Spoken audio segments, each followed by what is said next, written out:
හරි. ඊට පස්සේ ළමයි මේ අපි දැන් කාබොක්සිලික් දක්වා කතා කරා. ඇත්තට අපිට ආම්ලික සංයෝගය තියෙන්නේ කාබොක්සිලික් දක්වා කට්ටිය විතරයි. ඊට පස්සේ කට්ටිය අපි ආම්ලික සංයෝගයට සලකන්නේ නැහැ. හැබැයි මේ අම්ල ක්ලෝරයිඩ් දැන් අම්ල ක්ලෝරයිඩ් කියනකොට නිකන් ආම්ලික ගතියක් තියෙනවා. හැබැයි අම්ල ක්ලෝරයිඩ් කියන්නේ ඇත්තටම ආම්ලික කෙනෙක් නෙමෙයි. එයා උදාසීන සංයෝගයක්. අම්ල ක්ලෝරයිඩ් කියන්නේ උදාසීනයි. මෙයා උදාසීනයි. හරිද? මෙයා උදාසීනයි. හැබැයි මේ උදාසීන සංයෝගයේ ජලයත් එක්ක ප්‍රතික්‍රියා කරලා මේ උදාසීන සංයෝගයේ ජලයත් එක්ක ප්‍රතික්‍රියා කරලා HCl පිට කරනවා. ඒ කියන්නේ අම්ල ක්ලෝරයිඩ් ජලයට දැම්මොත් එතනින් HCl පිට වෙනවා. ඒතර අම්ල ක්ලෝරයිඩ් උදාසීන වුණාට අම්ල ක්ලෝරයිඩ් වතුරට වැටෙන පස්සේ අපිට ලැබෙන්නේ ප්‍රබල අම්ලය. ඒ කියන්නේ මොකද වෙන්නේ? අම්ල ක්ලෝරයිඩ් ජලීය මාධ්‍ය ප්‍රබල ආම්ලිකයි. කාබොක්සිලික් වලටත් වඩා අති ප්‍රබල ආම්ලිකයි. අම්ල ක්ලෝරයිඩ් නෙමෙයි. අම්ල ක්ලෝරයිඩ් වල ජලීය ද්‍රාවණය. තේරෙනවද? ඒ නිසා සමස්ත ඕගනික් පාර්ට් එකේ ආම්ලිකම කෙනා වෙන්නේ අම්ල ක්ලෝරයිඩ් වල ජලීය ද්‍රාවණය. තේරෙනවද? අම්ල ක්ලෝරයිඩ් ජලීය ද්‍රාවණය. හරි. ඊට පස්සේ මෙතන චුටි වැරද්දක් කරලා තියෙනවා මේ හැලජනය R කාණ්ඩය නෙමෙයි COH කාණ්ඩයට ආසන්න වන විට.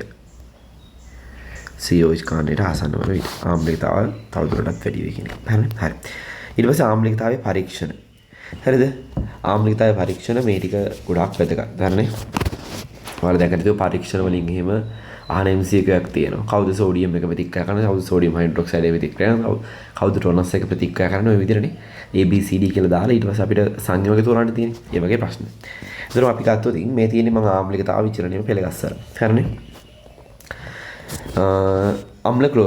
ආම්ලික ඇල්කයින එච්චර ප්‍රබල ආම්ලිකතාවයක් නැහැ.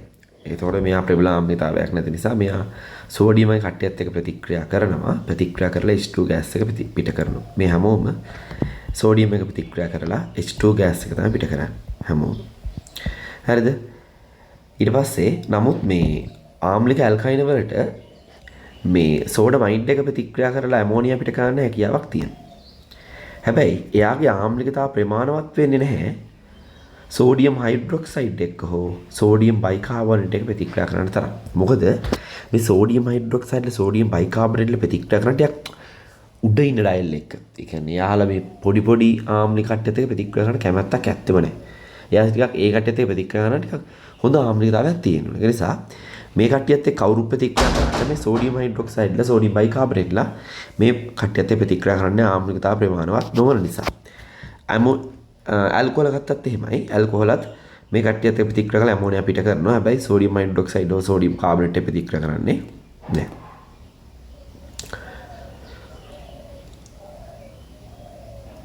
ෆීනෝල සැරකුවට පස්සේ ෆීනෝල මෙයත් එක්ක ඇමෝනියා පිට කරනවා. මේ හැමෝම ඇමෝනියා පිට කරනවා. හරි.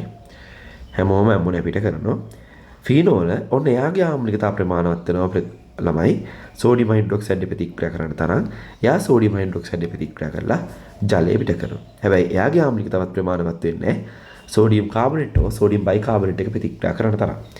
ඊට පැරානයිට්‍රොෆීනෝල් අපි මේ චුට්ටක් වැදගත් විදිහට කතා කරන වෙන් කරලා පැරානයිට්‍රොෆීනෝල් එයාගේ ආම්ලිකතාවය සෝඩියම් ඔය කියන්නේ ෆීනෝල් වලට වඩා වැඩිනේ. ඒ නිසා මෙයා සෝඩියම් හයිඩ්‍රොක්සයිඩ් ප්‍රතික්‍රියා කරලා ජලය පිට කරනවා. ඒ වගේම තමයි මෙයාට පුළුවන් සෝඩියම් කාබෝනේට් එක බව ප්‍රතික්‍රියා කරලා CO2 ගෑස් පිට කරන්න. ඊට පස්සේ කාබොක්සිලික් තමයි ආම්ලික වැඩිපුරම ආම්ලික සංයෝගය. ඒතර එයාටත් පුළුවන් ජලයත් එක්ක මෙයත් එක්ක සෝඩියම් හයිඩ්‍රොක්සයිඩ් ප්‍රතික්‍රියා කරලා ජලය පිට කරන්න වගේම සෝඩියම් කාබෝනේට් එක ප්‍රතික්‍රියා කරලා සෝඩියම් CO2 ගෑස් එක පිට කරන්න. හරිද? ওই දේවල් තමයි ආම්ලිකතාවයේ පරීක්ෂණ. ඊට අමතරව මට එක දෙයක් කියන්න අමතකුණා.